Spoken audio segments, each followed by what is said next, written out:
Well, welcome everybody to the annual Alan J. Worters Memorial Lecture at Temple Hillel B'nai Torah.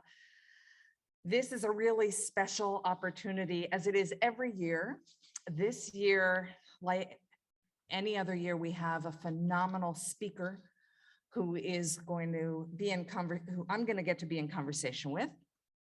And we have a couple of other surprises. What I want to begin before we go into our conversation to talk a little about Alan Worters and why this lecture is named for him and how important he still is in my heart and the hearts of so. I first met Alan about the year 2000, and he was just entering a new stage of his life journey. He had recently retired from his work. And looking back on his life, he was discovering what it means to be a Jew. The son of a Jewish mother and a non-Jewish father, he was given very few clues to his Jewish identity. One day, his mother, Frances, met an old friend on the street, and Alan looked on in complete shock when she began to chatter away in Yiddish. Alan had no idea that she knew another language besides English. He'd never received a Jewish education. And it wasn't until his 60s when he became a treasured participant and contributor here at Hillel B'nai Torah. There, he took every possible opportunity to learn in depth, including the 2-year, 100-hour MEA program, where all of the fellow students began to call him Reb Alan. He was such a voracious learner, even from childhood. He was full of curiosity. So in the final decade of his life, Alan embraced Judaism and claimed it as his own.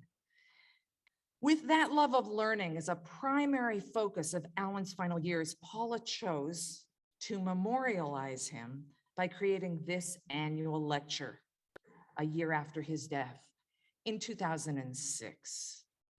And Paula Duress Worters, who is with us today and will be speaking in a moment, made it clear what this lecture was about.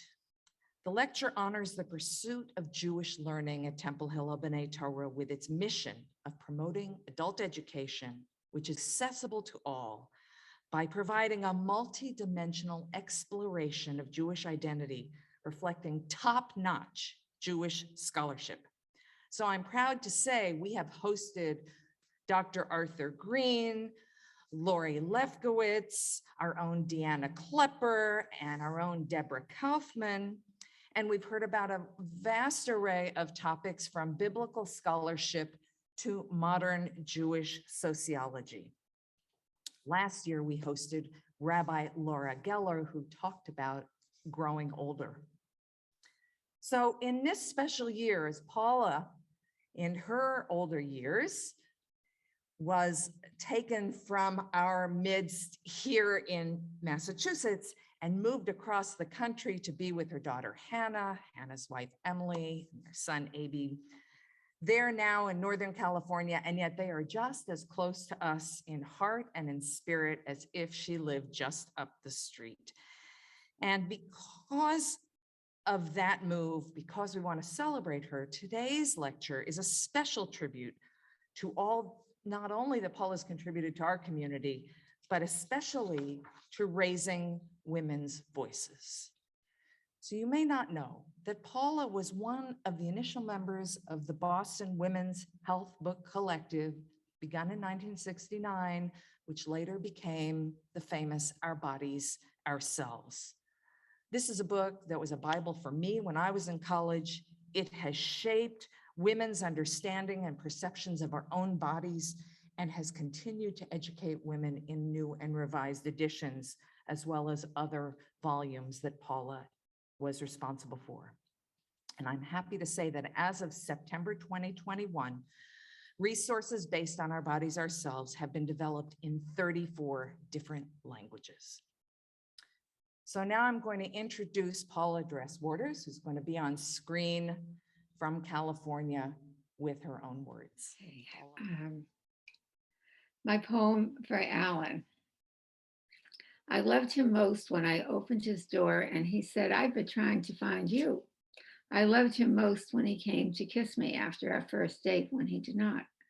I loved him most when he sent those slightly goofy, delirious with love letters and the helium balloons that stayed up for months. I loved him most when he played Chopin nocturnes, his fingers caressing the keys.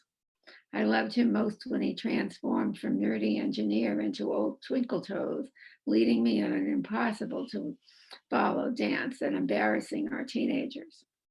I loved him most when he said, "Enough of this only on weekend stuff. I want to see more of you."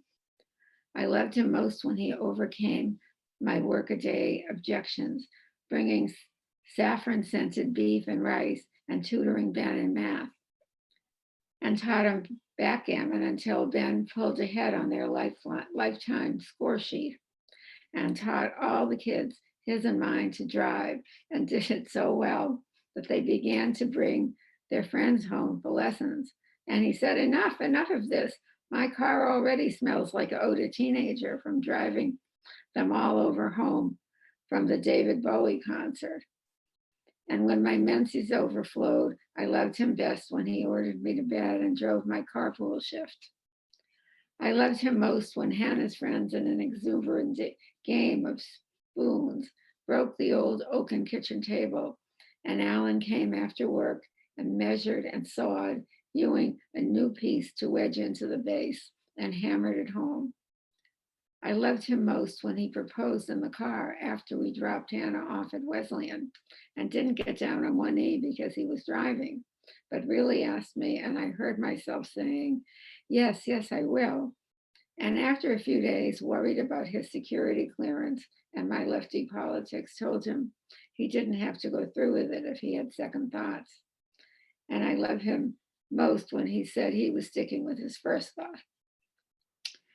I loved him most in those years when we had our house to ourselves and mastered the New York Times crossword puzzle, moving further and further into the week when the puzzles got harder.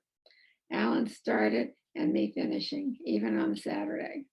Sometimes we kept going for days, and then he would announce, let's get serious here, and bring the puzzle to the table. And I loved him most when he would concentrate so hard that letters and words would appear from nowhere, and we would finish together.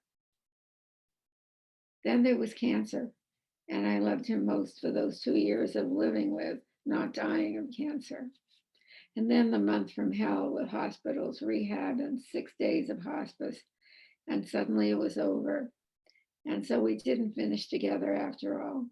And on his 70th birthday, when he should have been there to celebrate, there was no Alan, no one to play the piano, and just a big old Victorian house filled with memories of our 20 years together, loving each other so much, or some days not so much, but hanging in and taking care of each other and enjoying each day that we had. I loved him most.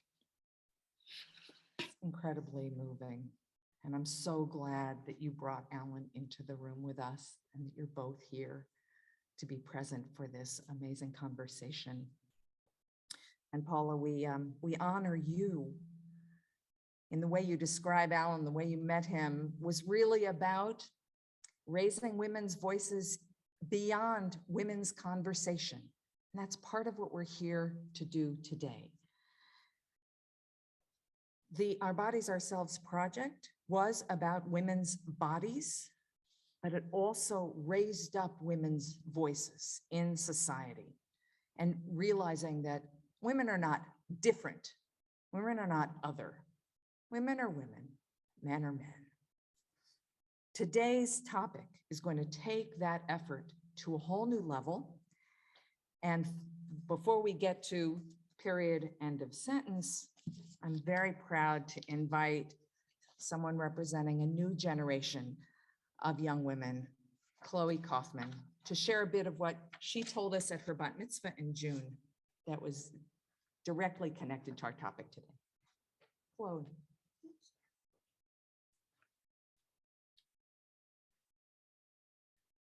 I used to be ashamed of my menstruation. When I got my first period in the 5th grade, I was terrified. My worst fear wasn't social anxieties or secrets. It was that someone would find out that I, a female, menstruated. I'm sure many menstruators tuning in today can relate to this feeling. I went to excessive lengths to cover up my period. I shoved my pads and tampons in the back cabinet in the bathroom so no one could find them. I'd only clean stained underwear early in the morning or when no one was around. I wouldn't exercise in the fear that I would accidentally bleed through my clothes. I wouldn't wear skirts in case my pad wings would show. I shoved books on period hygiene into the locked drawer in my desk. I even stuck a piece of toilet paper between my bathroom cabinet doors so I could see if anyone had opened my cabinet full of menstrual supplies besides me. I was terrified, and I couldn't tell anyone. If I'm being honest, I'm not completely sure when it began to change. I can't pinpoint a specific moment. I have always been a feminist, though, and I've always asked questions. I know that some of you, regardless of the fact that today's talks are centered around menstruation, are feeling uncomfortable right now. Not necessarily just those of you who don't menstruate, but those of you who do too. So I want you to ask yourselves a question, not as a critique, but to genuinely ask why. Why am I feeling so uncomfortable right now? You might not know. That was my immediate reaction after that when I was first asked this question.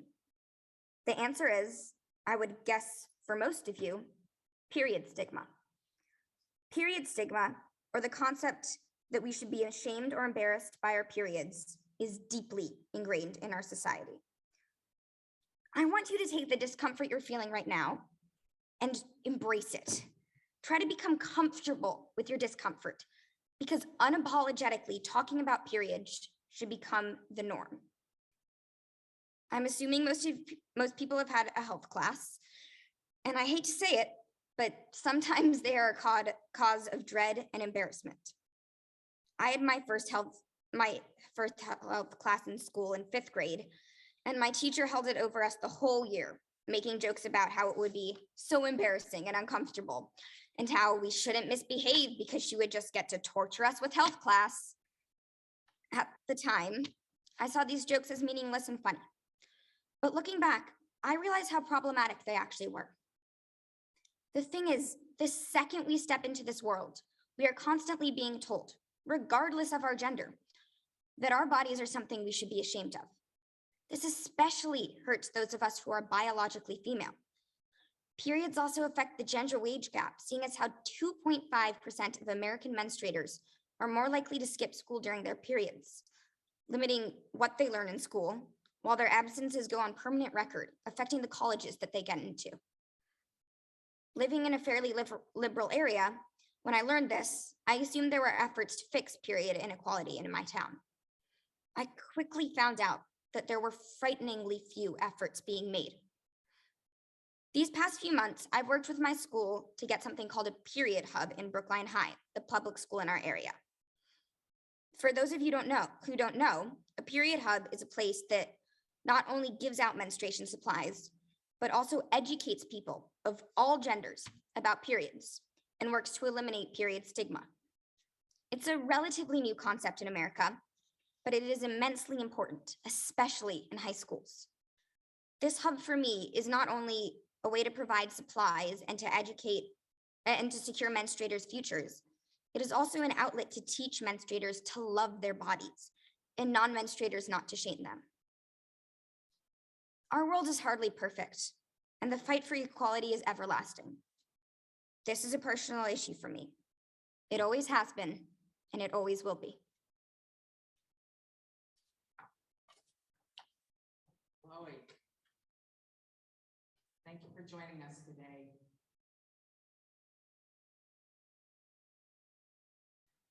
So I look at who's on the screen. I can see a lot of you.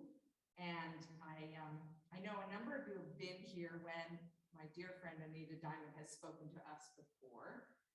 And today is, I don't know, it just gets better and better every time she comes. I want to start, though, for those who may not recognize her, to just look at a few of the books that she's published. I didn't have access to all of them today, but you know, she started with these how-to books, beginning with the one that we met over, which was originally The New Jewish Wedding, and now it's The Jewish Wedding Now, and Living a Jewish Life. These are all books of how to do Jewish. Oh, I need the mic. All right, is that better?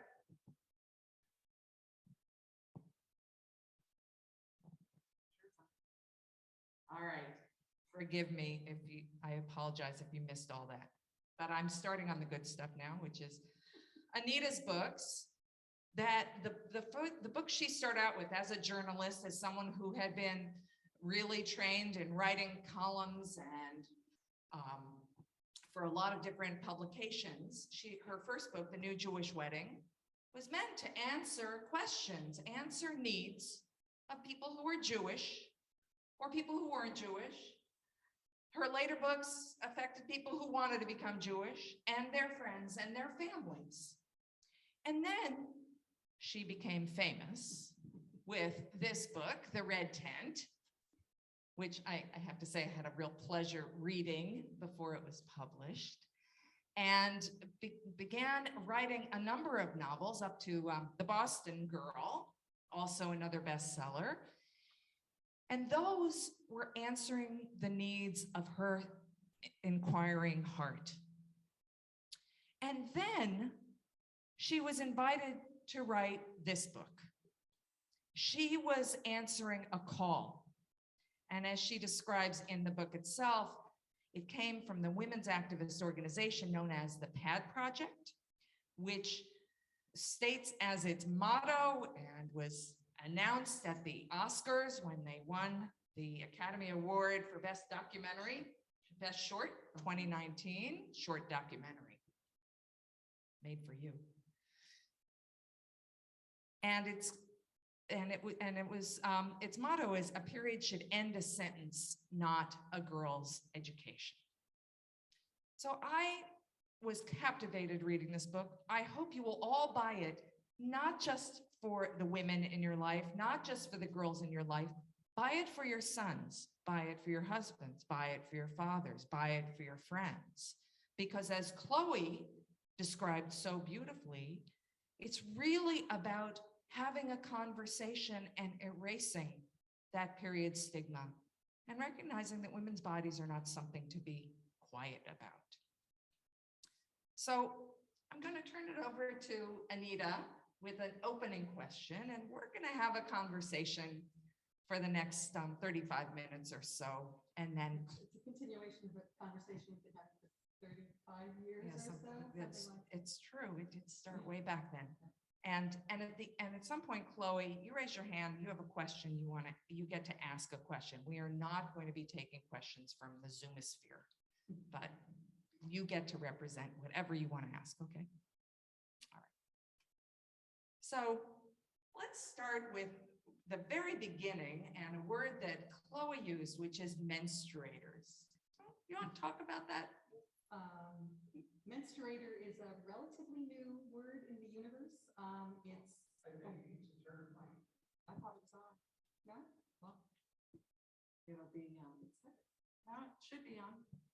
Try that. Is it on? Is it? Yes. Okay. All right. Menstruator. People who menstruate. The way people think about this now is not all women menstruate, and not all menstruators are women. People who have uteruses include trans women and trans men who are living as women, and no, I always get this backwards. Trans men who are living in a body with a uterus still and menstruating. So the term is meant to be as inclusive as possible, and it's become a bit of a flashpoint. Some people think it erases women, which I don't quite understand. I think there's plenty of room for all of us menstruators in the battle for menstrual justice and in just the battle to acknowledge the humanity of all of us, regardless of our gender identities. And in the book, I sort of start with that word because it is a bit of a flashpoint. And I said that I use both women and girls when I'm talking about people who menstruate, and the word menstruator as I like, as some sentences call for one thing and some sentences call for another thing. So my desire is to be inclusive. It's such an interesting choice of a term because the idea of period stigma is period stigma is very connected to this word menstruators. Like you hear this word, I said it to someone the other day. Ooh, what? Like, Just the word, menstruate. right? Yeah. Exactly. It's like saying blood, right? That's what it's saying. And I've talked to women, many of whom no longer menstruate, who say, well, it always makes me feel embarrassed because I do this in the bathroom, right? But actually, you don't just do it in the bathroom. You walk around and do your life while you're menstruating as well. Which is an important point of how we need to broaden how we think about when people are having their periods and what's involved. So one of the things that I think one of the most advanced things that has been happening is the idea that period products ought to be available in schools and in prisons. This is happening on the state level. I'm asking my expert. It's a proposal. There's a proposal. Yeah, that period products should be available in any public bathroom, the same way that toilet paper is. It's really the same as toilet paper. When people sort of look at me and go, well, why can't people just bring it themselves? I ask, are you carrying a roll of toilet paper around with you? And they're not.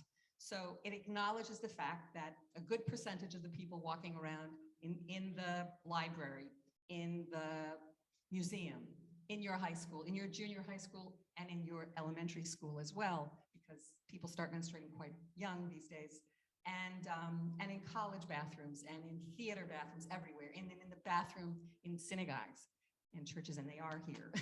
I can attest. And what that means is it acknowledges that people who menstruate are present and are deserving of the same accommodation as anyone else. That period products are not a luxury, they're a necessity. So let's talk a little about that and what it means for it to be a luxury. And what would it mean if people had to buy their own toilet paper and carry that around all the time? What's the impact? Well, it's expensive to menstruate, for one thing, and if you don't have the money for what you need, you are at risk of being discovered, of having an accident, and of the incredible shame and embarrassment that happens in what should just be an accident turns into a catastrophe, because menstrual blood is seen as so taboo and so awful, and for the person, if you had an accident, if you bled through, you feel so bad, you feel so ashamed, you run out of the room and you never want to come back. And it's kind of, although I don't like, there's really nothing to compare it to, but no one's ashamed when you have a bloody nose and you stain your shirt. But this is menstrual blood. This is blood that's down there. It has to do with sexuality. It's close to also the elimination features of the body. So it's got a lot of power, negative power. So we need these things in order for people to feel comfortable going out into the world, going to school, taking sports, taking after school things, working extra hours if you need to at work, without worrying about having what you need with you. And then if you are poor, if you are homeless, if you are a refugee, if you are incarcerated, you are at risk of, then your period really can be a catastrophe, because you will probably have an accident, you will bleed through, you will feel dirty, you will feel exposed and ashamed and powerless. This is all about power. And if you're preoccupied with this natural function of the body, it limits your ability to be fully present in the world. You know, I was thinking about this idea of expanding the circle of where you keep products for other people. And there is this wonderful women's, network. Like you can whisper to a friend and say, do you have a tampon? And it occurred to me that we should have tampons and period products in our house where no one is actively menstruating, but in our home, if somebody comes to visit, I want to be able to make clear that they don't have to worry or bring So, So actually, when people ask me, what can I do? I always say, put period products out in the bathroom where you have guests.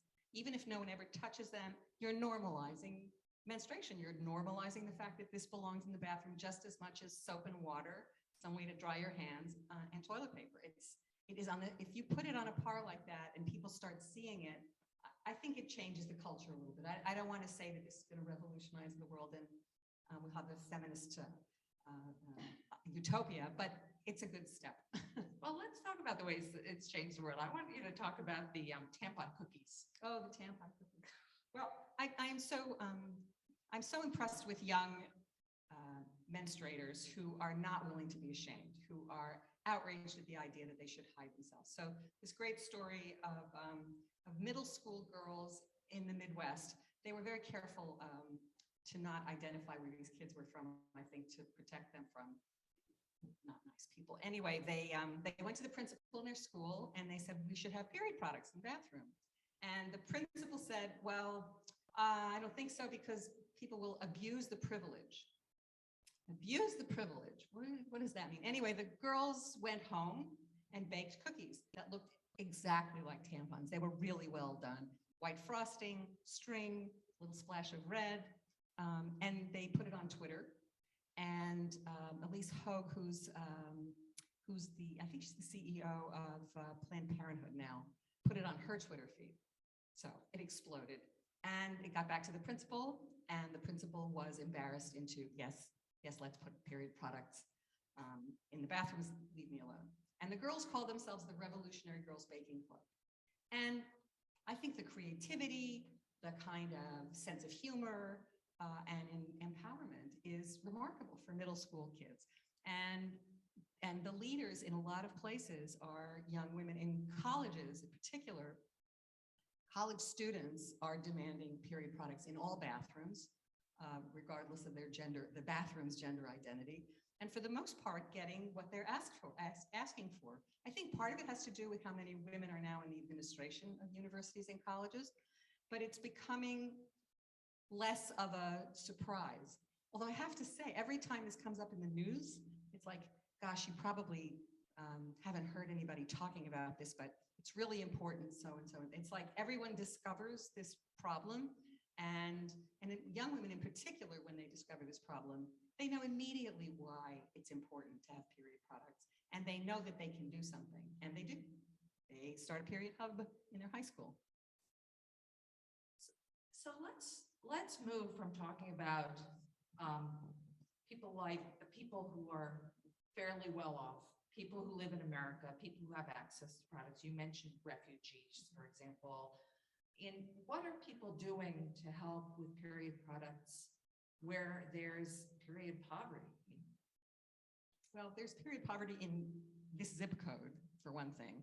And period poverty basically means that you can't afford what you need and rightly deserve. And actually, the same thing can be said about diapers and about toilet paper. But this is an added burden for the powerless. So if your family is on a very tight budget, wherever you are in the world, and there's a choice between buying food for the family and buying menstrual products for the 4 women in the house who bleed, you're going to buy food. So that means that the people who have periods have to make do one way or another, and that means stuffing toilet paper in your underwear or a sock and worrying about it all day. In some parts of the world, it means staying home from school because they really have nothing, and they have one set of clothing for school, and they miss school, and they fall behind in school, and school is expensive, and their parents may decide at some point that it's enough school for you. And it's a heartbreaking experience. There are many, many, many charities that are working hard to provide period products to people in need all over the world. And that's important and that's good, mostly for me, because it shines a light on this issue. For the most powerless people, for people who are incarcerated, for example, which also sort of includes refugees, menstrual products can be used as a weapon. They are weaponized. So there have been legal cases brought and successfully litigated against prisons where guards would actually exchange period products for sexual favors. And there are other places where you have to buy the period products. They're available, but you have to buy them in the canteen. They're not the same products we get. They're very thin. They're very badly made.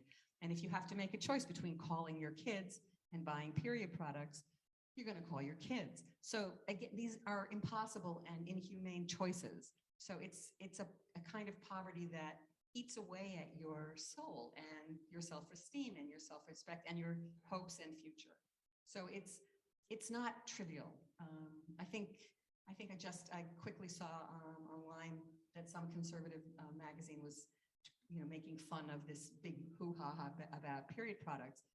But if you really think about what it does, what period poverty can mean, it can be devastating. And if you include all the people in the world who menstruate, who are working in factories and there's nowhere to go to use a bathroom and there are no products, and the health impacts can be severe, it's not trivial. This is not a trivial thing. Yeah, we can hear these stories and feel pain for that individual person and what they're going through. But I want to spend some time really thinking about the effect on all of us, on not just the education of one girl. But what happens when there are all these girls who are missing school? What happens to a country when people can't be at work? And it's a cascading mess, and in individual lives. So you can talk about it from on high, but the stories of individual lives are heartbreaking. And what's hopeful about this whole thing is the number of people around the world, in Africa, in India, in every continent, South America, in Europe, where people are refusing to take it and are organizing, where people are starting businesses and creating their own pads and selling them and having micro businesses using recyclable materials, so pads made out of cloth rather than disposable things. And that becomes a business, and that becomes also a way to engage people in a conversation about periods and about menstruation. And I was really heartbroken about the health teacher and the health class holding the idea that health class is a threat.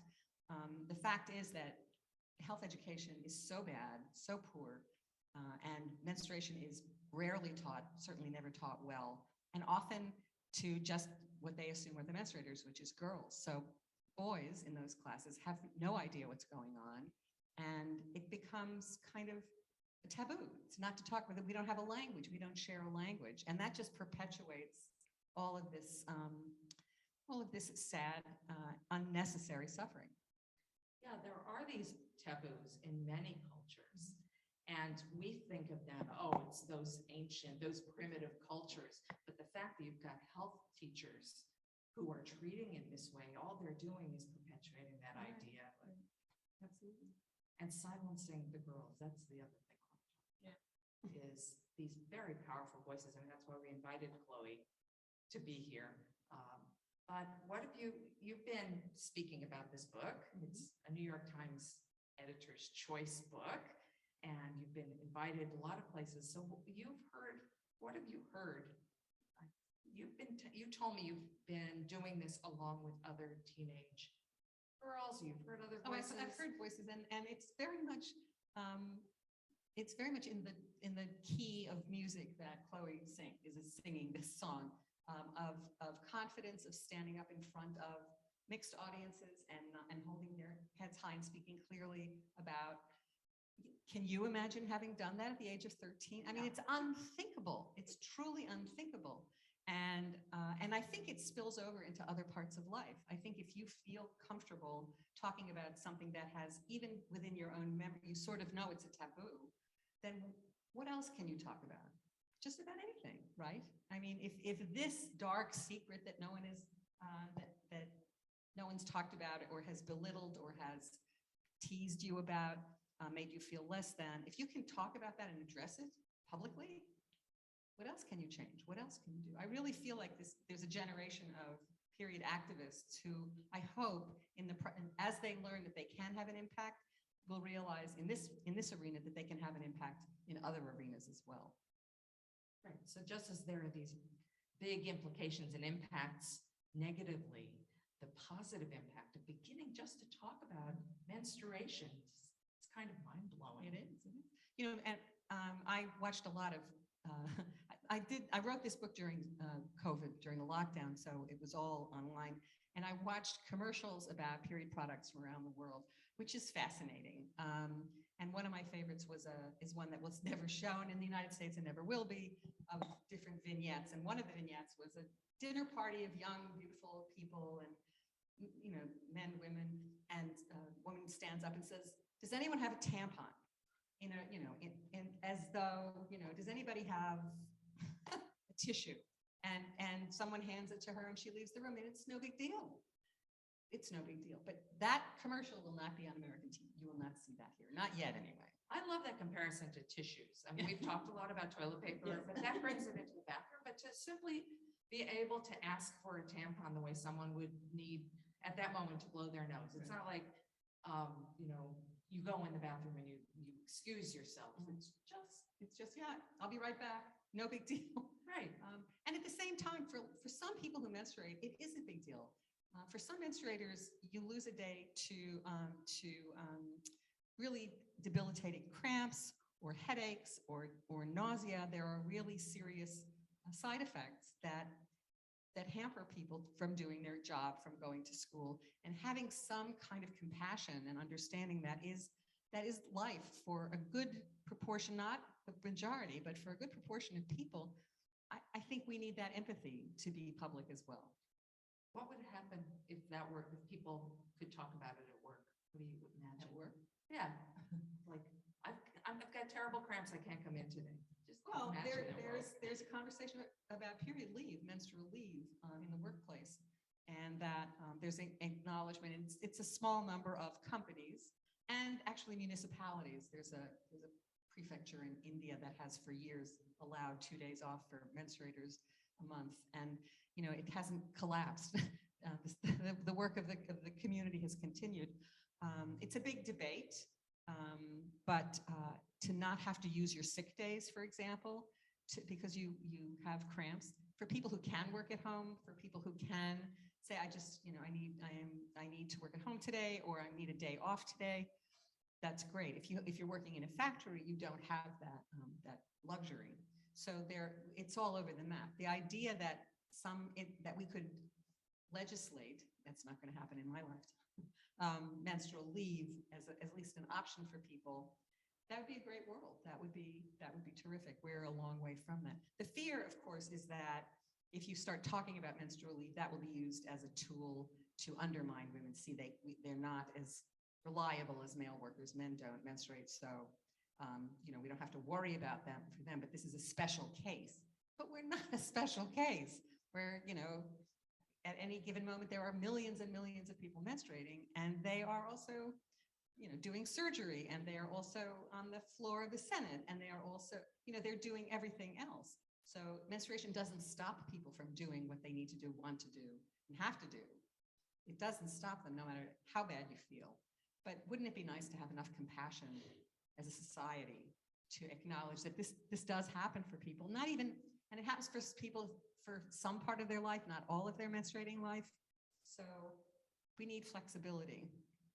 Because women are going to keep working after they're menstruating. That's true.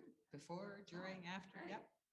Right. It's like the idea that women shouldn't have a job because they're going to have children and they're not going to be as productive. Right. It's part of that same misogyny.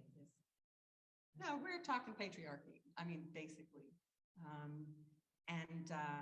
This is one manifestation of the way that women are erased, their voices, their experience, their bodies, their biology. And it's slowly changing. I mean, in some medical schools, menstrual periods are now being taught as one of the vital signs, as a vital sign. If you come into the doctor, they take your blood pressure and they take your temperature and they ask you questions about your health, and asking about what your menstrual life is like. Is it changed? When did it start? Are you having pain? Are you having problems? For that to just be normalized, that has not been taught in medical schools until very recently. Yeah, we often get asked the date of your last period. Right, And that's that's the end of the Yeah, conversation. yeah, right. Exactly. Wow. Sometimes, and if the other question is when did you start and when did you stop? That's kind of the only questions you do get asked. But if you're in the middle of your menstruating life, it's a really important question just to say, are things okay there? And if not, give people the opportunity to say, well, I'm having a lot of pain. And women have been told, with really serious pain, just take another Advil and you'll be fine. And lived with endometriosis for years and suffered enormously because nobody asked them and they didn't feel, and their pain was belittled and dismissed. And of course, it's worse for women of color who have been treated badly, continue to be treated badly by the medical profession as well. So, yeah. So that taboo is part of the medical profession. Oh, sure. It is. And again, as more women become doctors, as more women become professors of medicine, are teaching and are working on the curriculum, it's changing. It's starting to change, and it's part of a public conversation in the medical community. One of the things that I didn't mention in introducing you was our deep connection to Mein Chaim, and that Anita Diamant was the founder and president for the first 10 years of 15. No, it's 20. Well, it's before we opened, so yeah. 10 years since it opened. Yeah. But we took walks before then and Yes. talked a lot about the power of the mikvah. So this conversation dates back to that. I wonder if you want to touch on that for a moment, or maybe not. Well, how do you want to cut into this? Religious traditions have, many religious traditions have demonized the female body one way or another. The curse, as it's often called, stems from the curse of Eve, which is a Christian locution. Women's menstrual periods have been regulated by Jewish law for centuries, and it has its roots in the Bible in very specific terms that was also supposed to refer to men, but over time it became a kind of a cultural fact. It's a way of controlling sexuality, men's sexuality as well as women, and women's availability, so that a woman who is married, who menstruates, is supposed to separate from her husband for a period of time and then go to the mikveh as a way of ritually cleansing herself. And during the period of her menstruation, she was sort of off limits. She was not to be touched. And in different communities and different cultures, that custom could range from not touching at all, from sleeping in a different bed, to not touching food, or to not. So that's the heritage of mikvah that came to us here in the 20th century when we started Mein Chaim.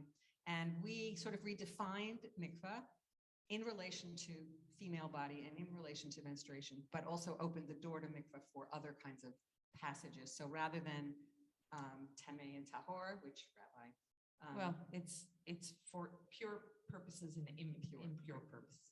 so we're not.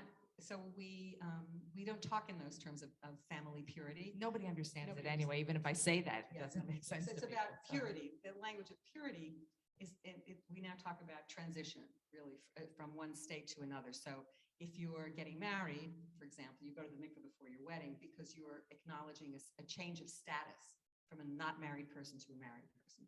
If you're converting to Judaism, again, from a not Jewish person to a Jewish person. And in menstruation, it's like the end of one cycle, the beginning of a new cycle. That's one way of doing it. So we redefined the way that mikveh for menstruation could be understood. But we open the mikveh for people who are facing all kinds of transitions, heartbreaking transitions of change and new beginnings, and exciting starts. There have been wonderful rituals that have been created and liturgies and that for Mein Chaim. I want to bring it back to this realm of celebrating the body, and that going to the mikvah when it was one of the reasons we built Mein Chaim is we didn't want it to be a secret. There's a secrecy around when you go to the mikvah, because then everyone knows you're going to have sex with your husband, and so you don't want to broadcast that to the world. But it also leads to that, again, that shame, that stigma. And you would only go at night, right, Yes. after dark. So you would. Which was part of the ritual, but Yes. it also became part of the secrecy. So what Mein Chaim does, and I want to talk about the 7 steps of preparation that you wrote, because We wrote. Did I help You with had a that? lot. I don't remember being part of that. But the idea that you celebrate your body as you're preparing to go into the mikveh, that each of these steps. Oh, it's, you're supposed to wash your face and look in the mirror and say, I'm fine the way I am, and thank God for this body that I'm in right now, and hands and feet that can change the world. So it's very kind of mindfulness practice about preparing to take your whole body into the water for a new beginning.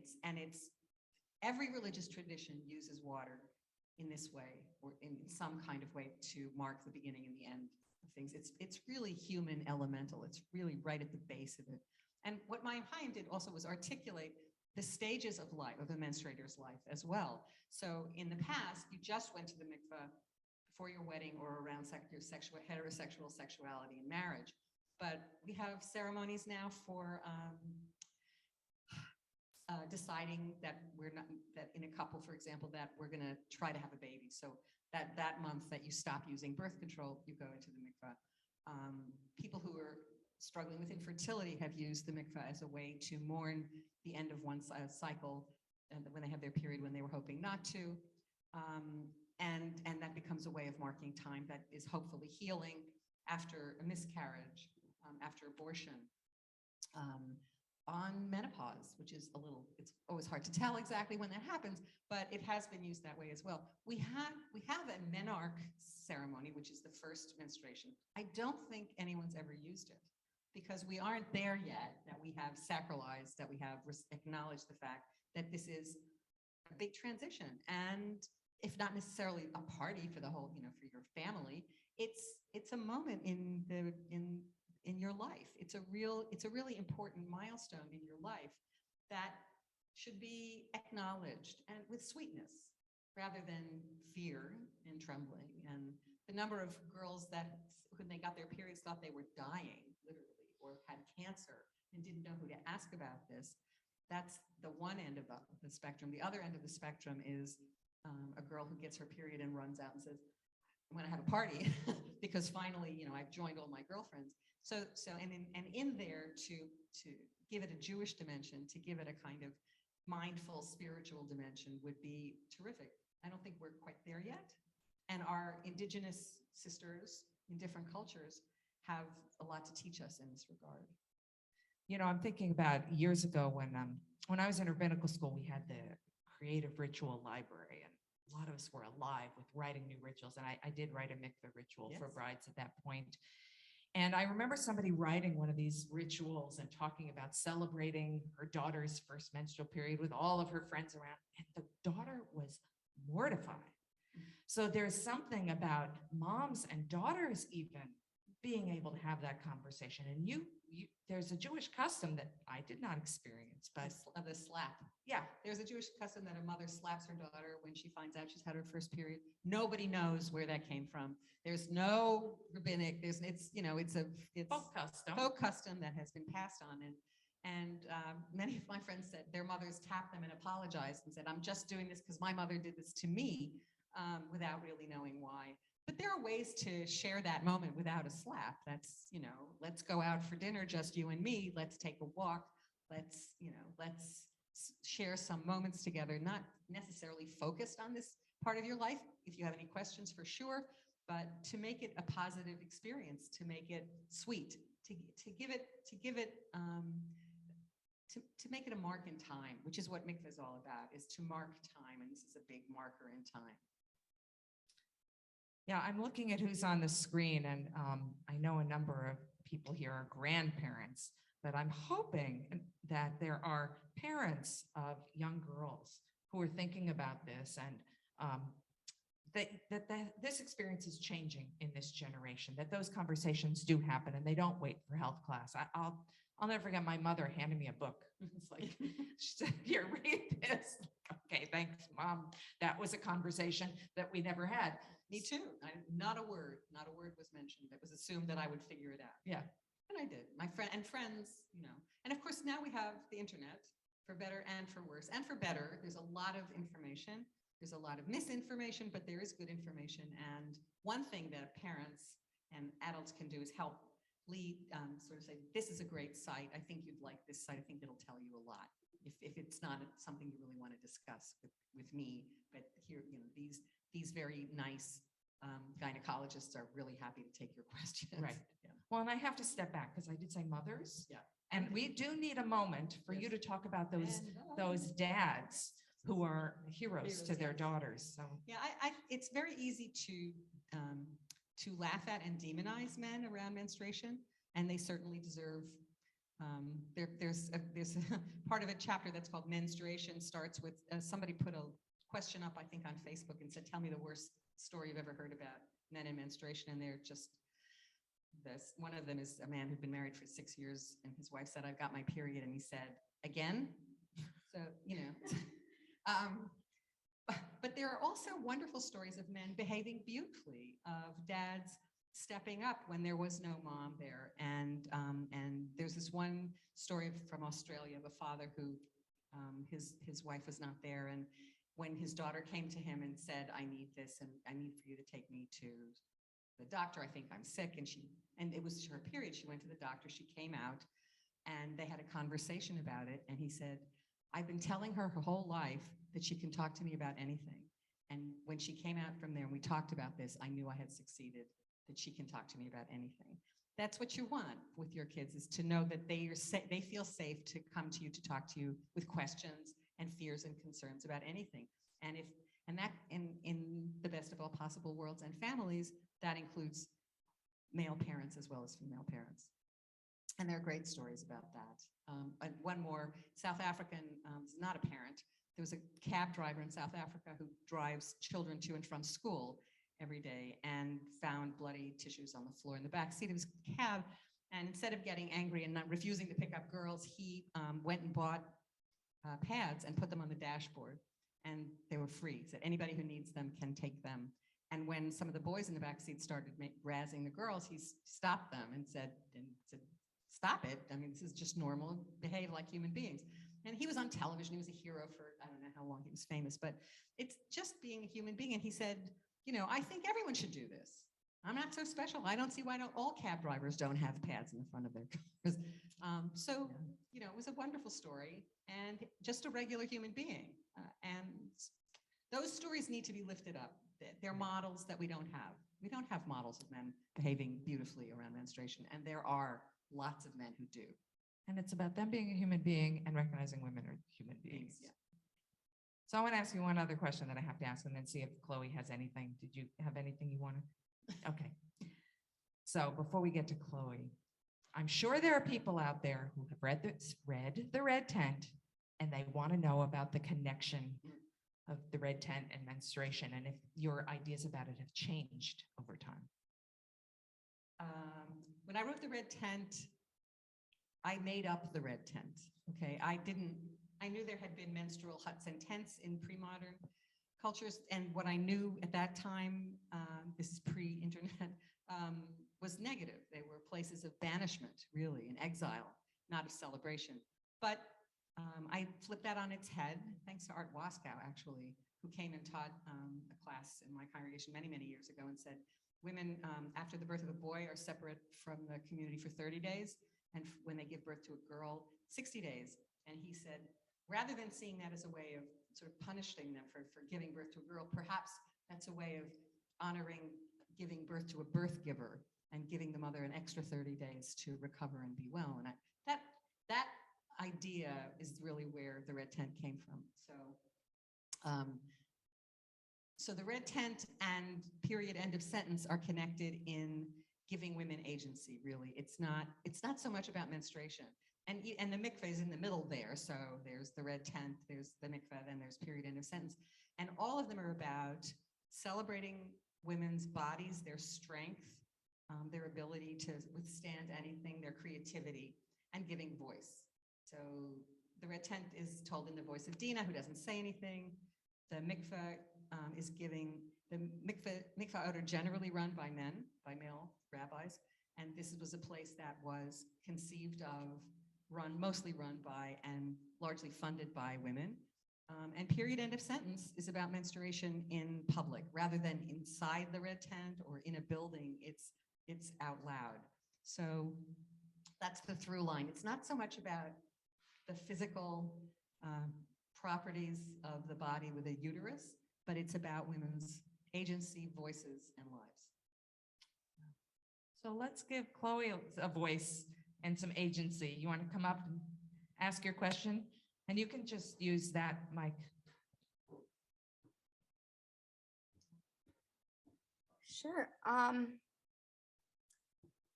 My question, it's kind of an out there question. What do you do when there are people who don't think that menstruation and period poverty and period stigma is a problem? Well, you try to give them the facts but you can't, it's not your job to actually convert somebody to understand this. You do your best and offer information and hopefully in an even tone of voice, not without anger. But sometimes it takes people a while to get around this because everybody's inculcated, as you said, with stigma and shame around this. So you can't just not everybody can just turn on a dime and say, oh, that's wrong. If your whole life has been in a different direction, it's going to take time. And probably you'll have to be personalized by somebody they know, telling them a story and someone they love and care about and respect. And I don't know that you do your best. That's all you can do. and you know what?